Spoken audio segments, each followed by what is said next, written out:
Misael, I would ask you, in the coming school year, right, as we approach another school year, how many children will die in school shootings this year? How many employees will die in the next 12 months in the workplace, and how many will be injured? And the fact that your brain right now is probably trying to calculate says there's something fundamentally wrong with the way we deal with these things. Because the answer should be zero. The answer should be, we're prepared, we're trained. Welcome to 20-Minute Leaders. Just sit back, relax, and learn from the leaders of today. It's a journey. Each one is different, unique, inspiring. Let's get started. 20-Minute Leaders is a proud supporter of Make-A-Wish Israel and Tech to Peace, and is in proud collaboration with Secret Chord Ventures, J Ventures, Riverside FM, Fusion VC, Birthright Excel, J Impact, Leap, Google for Startups, and Hippo, and in media partnership with CTech. Welcome to another episode of 20-Minute Leaders. This episode is a really impactful one by an entrepreneur who's working on a product that will make us feel safer wherever we are. And I think will make a pretty significant impact on the world in general. Meet Yoni Sherizen, the founder of Gabriel. He founded Gabriel after witnessing the hampered response to a terror attack in Tel Aviv, and a few days later, the then largest mass shooting in the United States. In turn, Yoni recruited a team of leading technologists and security experts to reimagine how we prepare for and respond to critical incidents. Mass shootings has been their initial focus, and Gabriel has deployed in soft target settings such as schools, houses of worship, care facilities, and office buildings. In April of 2022, Gabriel was battle-tested when a shooting broke out at a customer site, and the technology successfully automated the critical response to save lives. I appreciate you being here, Yoni. The work that you're doing, we've gotten to communicate a little bit in the past, and it's really quite inspiring and extraordinary. And that's why I invited you to come here and share a little bit about, your story and the story of Gabriel and the impact that you're having through Gabriel and the impact that you will have on so many lives. So first of all, thank you again for being here, Yoni. Tell me a little bit about, where you're coming from and how do you even end up working in this crisis response domain? Yeah, it's a great question. I spent many years outside of the world of security, even outside the world of technology. I decided to take what was supposed to be a small break from business in order to do work in the nonprofit space and education, and really went to address social problems, needs that people had, and kind of given myself for a few years before making that transition back over into business. And that journey ended up being almost 15 years, everything from founding organizations and projects to turning others around. And then when I did make that transition over back into business, I decided, let's take some of that soul, some of that purpose that we were able to have in the nonprofit world and bring that over to a business that delivers good as well. By delivering good, we'll actually be able to drive success from a business point of view as well as bring impact into the world. Around that time, I witnessed the impact of a terror attack in Tel Aviv and saw how these things unfold from relatively close range, and really saw how this was a cycle. And there was a process that just breaks down over and over and over again when you have situations like this. And unfortunately, lives are at risk when things like this happen. And then a few days later was the Pulse nightclub shooting down in Orlando, Florida, which at the time was the worst mass shooting in U.S. history. And I saw a lot of similarities in those two situations. Thankfully, what we experienced in Tel Aviv was much less dramatic in terms of its impact, the number of people killed and injured.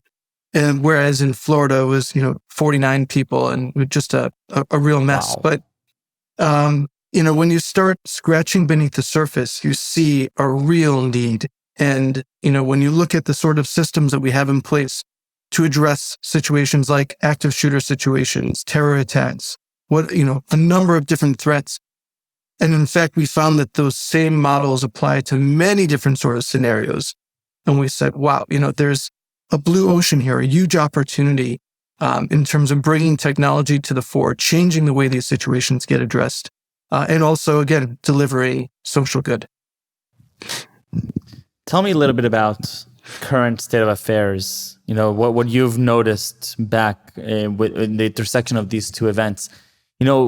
Paint me a picture. When we have an event happening, let's say the very unfortunate event where we have a potential active shooter in a school, a reality that we don't want to be in, but we have pretty regularly, unfortunately. What happens at that? How do you deal with that today, 2022?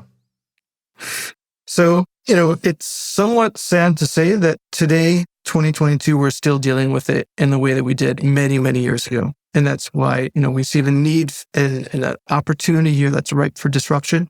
But there are a number of manual processes that take place. So, Michael, if you were to walk into a building or be in an environment where all of a sudden you saw something suspicious and you felt, oh my God, I have got to tell people about this, right? People could be at risk.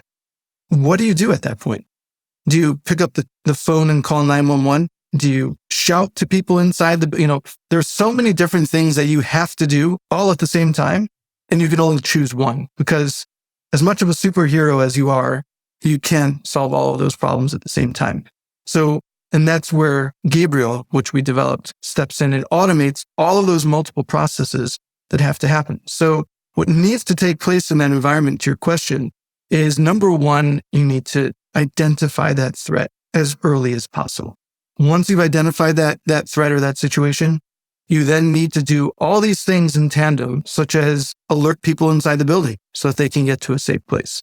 You need to alert on-site management and security and get them going in exactly the opposite direction. You want them to go towards the threat or the suspicious activity and isolate it and put an end to it, as well as help that's outside the building. How do you get them engaged, and get them engaged not only with just an alert, right? A standard trigger or hold-up alarm.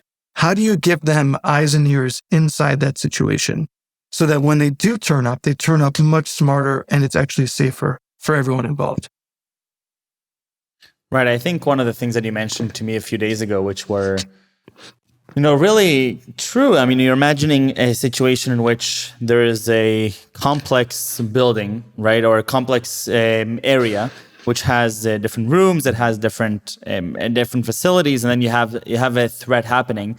So you have the first issue, which is sort of this transparency, or observability. How do you get everybody around to know that something is going on, even if they're very, very far away, right? And on the other hand, once a team does get there, how do they even know where the threat is, where the different people are, maybe different? And one of the things that you mentioned was that Gabriel is actually able to help people provide input to the enforcement to try and better assess the situation so they're not just blind. Tell me a little bit about the product, the platform, and how Gabriel works. That's right. So, when we started looking at this, I came again from a very different background. And what we did was we recruited some of the best and the brightest and most experienced from the worlds of security, from intelligence, from response, from special forces to SWAT teams, etc. And what we found is there are some very core principles that you have to have in place. And when those things are there, it is literally a game changer and a lifesaver. When they're not there, there's one thing that takes over, and that's chaos. And chaos actually becomes the greatest threat in a situation like this. So those two things that you would have to have in that environment are, number one, visibility, and number two, communication. In tactical terms, we call that situational awareness and command and control. And what we're trying to do is democratize those tools out of the tactical world and get them out into the hands of people, in what's called soft targets and vulnerable spaces as quickly as possible. But what happens is when you have that instant visibility and you have that communication, you can, number one, understand what's going on where, move people to where they need to get to, and, avoid a situation where you might actually send people into the line of danger. And at Gabriel, what we did was we started by saying, okay, we've got to detect trouble sooner and empower people in that environment. So we put help within reach of every hand, everything from a panic button, leveraging all the smartphones, right? Or any smart devices, layering software onto those devices in the environment so that you transform them into life-saving devices in real time, not just, something again to call 911 or call a family member. So number one, putting help within reach of any hand. Number two, we want to also hook into any and all existing infrastructure in the system and pull that into our platform, cameras, PA systems, etc., so that you can instantly create a clear picture of what's going on, layer that onto the floor plan. Again, think about, does your local police department for first responder have access to your up-to-date floor plan? The answer, unfortunately, in most cases is no. So through Gabriel, we're automatically feeding them that information with visibility layered onto it and the ability to communicate inside the scene even before they've arrived. So by doing that, we're automating those processes, streamlining it all. But then, Michael, you touched on a really important point. And what we learned was that everyone in the security world, or when something bad happens, we all become very myopic. We all worry about what's happening with me and my home, my business, my space. But what's happening next door? We have a responsibility. If we go back to that scenario where you might have seen something suspicious, are you going to call out to the people inside the building? I sure hope so. But what about the folks next door? If this perpetrator doesn't get in or does damage and then goes next door, we need to make sure those people know as well. So we leverage a network effect and create a community approach to security. Fantastic. There was an event that actually happened that this played a pretty interesting role in, right? Tell me a little bit about this sort of case study that you've participated in yourself. That's right. When we built Gabriel, we hoped that we would never be faced with a real live scenario, right? I used to always say, we hope to never face a situation, but we hope to do drill after drill and educate a new generation and empower a whole generation with the tools they need for the unthinkable. And unfortunately, in April, the unthinkable happened on our doorstep. A campus that is using our platform, as most of these situations, it was somewhat of an insider threat, meaning someone who was known to the environment. And all of a sudden, in the middle of a very complex campus with a lot of very vulnerable people, gunshots ring out. And one, another, and it keeps going.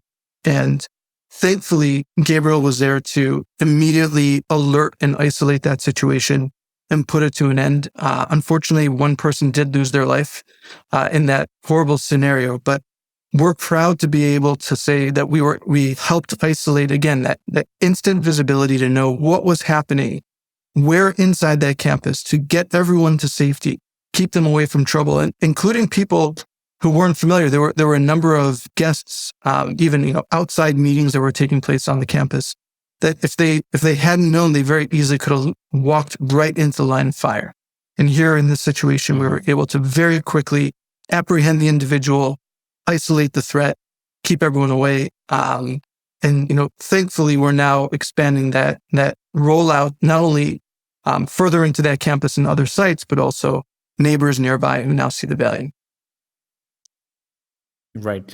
And obviously, just to clarify, this is not you. It's Gabriel is sort of the software that's behind the aid to the enforcement that shows up, right? And so this is an aid for that. But tell me, you mentioned how you personally were involved with that. What is that like for you?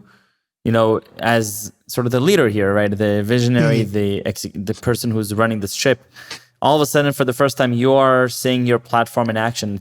So now from the hat of sort of the entrepreneur or the person who's out there to really make an impact, tell me, how did you experience that situation in real time?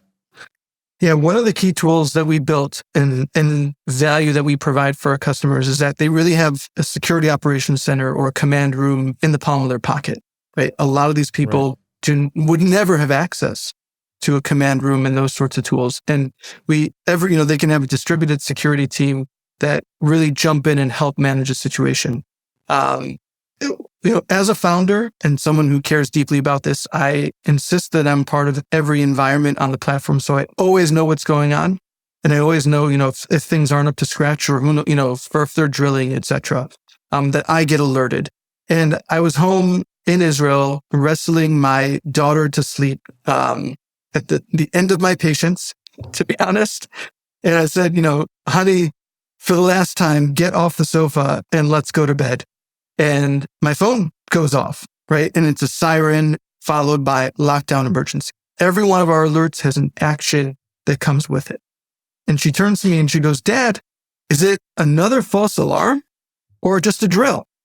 And I pull out my phone and I look at it. It tells me exactly which device. We actually have our own hardware sensors as well that we put into the environment. And that it tells me which device, which campus, where inside the campus it was triggered. And it gives me instant video from that, video and audio from that sensor. And I open it up and I see people scrambling. Could still be a false alarm. I hit the 10-second rewind because we're always recording in advance to give that contextual information. And I hear gunshots, and it's a very different situation. And at that point, I said to the family, I need to excuse myself, and moved into a room and really became part of the first response team from halfway around the world. So we originally built this so that a remote or distributed security and management team could manage it from the other side of a building or the other side of a city. But what we actually found was that even being halfway around the world, we were able to help remotely. And just as the responders, again, from very nearby can help and get access to that information inside the scene and begin their response even before they physically turn up. I was really, part of that and on the inside. Again, on the one hand, upsetting, we never want to see these things. But Michael, I would ask you, in the coming school year, right, as we approach another school year, how many children will die in school shootings this year? How many employees will die in the next 12 months in the workplace? And how many will be injured? And the fact that your brain right now is probably trying to calculate says there's something fundamentally wrong with the way we deal with these things. Because the answer should be zero. The answer should be, we're prepared, we're trained, right? 100 years ago, we were panicking in fires and dying from smoke inhalation and trampolines. But we've been able today to train, to put in the right systems and educate a generation, because I don't believe a child will die from a fire in a school the next year. It hasn't happened in a long time, and I sure hope it won't happen this year, right? That would be very surprising. But the fact that we put up with people dying in the workplace and in schools means there's something fundamentally wrong. Yep, we can definitely both agree on that. Tell me a little bit about you started out on talking about nonprofits, business, finding alignment. This is classic impact investing, right? I mean this is the whole theory of if we can find a business plan that makes linear correlation of impact and positive ROI for society, that's that. How do we scale this? How do you get this thing to be in every school, in every office? What is sort of the go-to market strategy that you're employing here to get this to scale as much as possible? Yeah, the go-to-market strategy here, and I think that we learned that because this is such a sensitive subject and people don't want to make the wrong choice, number one. And number two, because regulation has not yet required a solution like this in every building, right? I believe it's on its way, and it will take time, but it's on its way. The way that every space that has lots of people has a fire alarm, one day will require the blue cousin to the fire alarm. And that will be 100 times smarter than the systems we employ for smoke and fire. So we're ahead of the curve on that, and that's what we're pushing. But what we learned is that because it's such a sensitive subject, going in with partners who already have that relationship and the trust of the customer is often very helpful. So you've got your, like the classic startup, you have the early adopters, the very early adopters who are, very into technology. They love new things and they're super concerned about safety and security. That is a small fraction of the market. The majority of the market, like many markets and products, right? Those need to have a product that they're familiar with, often coming from a brand that they're familiar with. So those key partners for us are important. But going to your question about impact, then it brings another layer of complexity. You don't want to just sell through any channel partner, any reseller. It means you need to find those that really align with your values, your core mission, and they're going to carry the ethos of your product out into the marketplace as well. So that's, and by the way, I would say it's true for staff, it's true for advisory board members, it's true for investors, and it's true for channel partners. turning down the ones who are not the right ethos have been some of the most important lessons that we've learned and decisions we've taken along the way. How is Gabriel's story how is Gabriel's story related to Yoni's story, to the story that you're creating for yourself in your own life, in your own journey? What role does Gabriel play in that? I think we all want to be impactful, right? We all want to move the needle, whether that's when you wake up in the morning, you go to work, you want to know that you're achieving something. You come home, you want to know that you're achieving something, you're moving something, you're making a difference to other people and to the world around you. And, when I was making this transition back over to the business world, I heard a great lecture about what motivates employees. It's mastery, autonomy, and purpose. We want to be good at what we do. We want to have the space to achieve it. And we want to know that we're doing something meaningful. And when I looked at the various opportunities I had, whether it was in the investing world or real estate or, a number of different things, I didn't necessarily see that fit. And when someone's doing a job that doesn't align with them at a personal level, then they dry up, right? They get bored, they get slow. Eventually it might slowly or quickly eat away at them, and it's just not going to work. And I use this mantra when I hire, right? You've got to get the right person for the right role in the right company at the right time. And trying to push someone you love into a company or a role that's not really right for them is not going to work out well for anyone. So in my personal journey, in my personal story, it was about keeping that impact, the ability to add something significant to the world, yet also do great business. So I spent 15 years smashing my head against the wall, reading management books and, an MBA and all that stuff and trying to bring that into the nonprofit space. And now I've turned it the other way around. And we're running a business, but we're going to run a business that treats people well, that delivers value, and makes the world a better place. Yoni, very inspiring. Thank you so much for coming and sharing your journey. 20 minutes doesn't do it justice, but inspiring nonetheless. So thank you very, very much. Best of luck with Gabriel. I hope to see this in every school and every facility.